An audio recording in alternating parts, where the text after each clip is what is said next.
الرما الفدیحہ auto air conditioning workshop کا شاندار افتتاح شارجہ میں کر دیا گیا، جو کہ جدید ترین سہولیات سے آراستہ ہے۔ ورکشاپ کا آفس ملٹی نیشنل کمپنیوں کی طرح ہے۔ تقریب کا آغاز قاری محمد یونس نے دعا کروا کے کیا۔ تقریب کا افتتاح بچوں سے ربن کٹوا کر کیا گیا۔ اس موقع پر مہمانوں کی تواضع خیبر دربار ریسٹورنٹ کی مٹھائی اور کیک سے کی گئی۔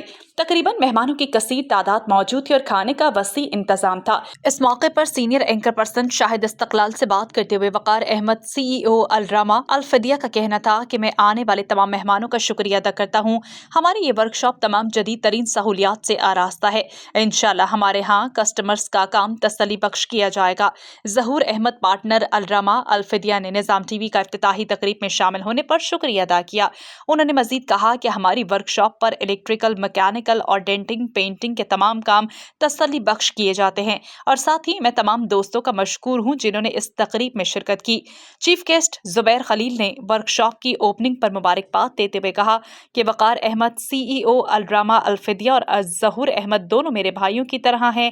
ان کی اس ورکشاپ پر mechanical, electrical, denting, painting, AC system maintenance, computer scanning, computer diagnostic کی سہولیات دی جاتی ہیں۔ میں اللہ سے دعا گو ہوں کہ اللہ پاک ان کو دن دگنی اور رات چگنی ترقی دے۔ گھر وہی مضبوط ہوتے ہیں جہاں رشتے مضبوط ہوں۔ آپ ذرا رشتوں کو مضبوط کیجئے۔ گھر کی دیواروں اور چھتوں کو تو ہم مضبوط بنا ہی دیں گے۔ ماڈل اسٹیل، آؤ ایک مضبوط گھر بناتے ہیں۔